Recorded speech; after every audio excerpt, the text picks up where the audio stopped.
So, in 2025, the remittance limits for NRIs, or non-resident Indians, have actually undergone some pretty significant updates under the latest RBI guidelines for outward remittance from NRO accounts.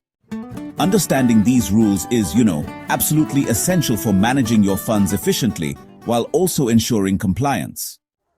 As per the RBI Liberalized Remittance Scheme, or LRS, NRIs are allowed to remit up to $1 million, which is roughly 8.3 crore rupees per financial year, from their non-resident ordinary account. This remittance can be made for things like family maintenance, education, investment, property sale proceeds, and even medical expenses. However, proper documentation and tax compliance are, totally mandatory. NRI fund transfer rules emphasize that remittances from a non-resident ordinary account must be backed by a chartered accountant's certificate in Form 15CB and a declaration in Form 15CA, which should be submitted on the Income Tax Department portal.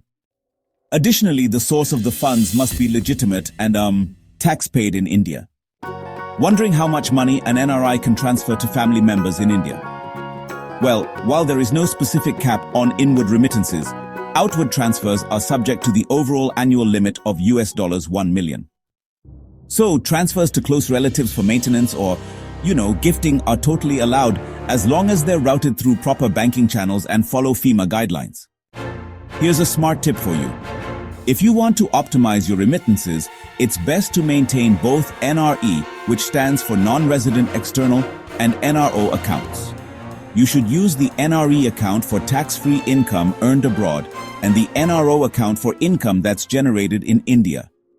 Repatriating funds from an NRE account is actually freely allowed without any limit or the need for additional documentation. You should also, keep track of exchange rates and banking charges. It's a good idea to compare services like Wise, Western Union, or bank-specific portals such as HDFC NRI Services and ICCI NRI Remit, so you can choose the most cost-effective option. NRI banking in 2025 is honestly more transparent and digitally enabled than ever before. By understanding the remittance limits and following the prescribed rules, NRIs can transfer funds securely, quickly, and smartly back to India.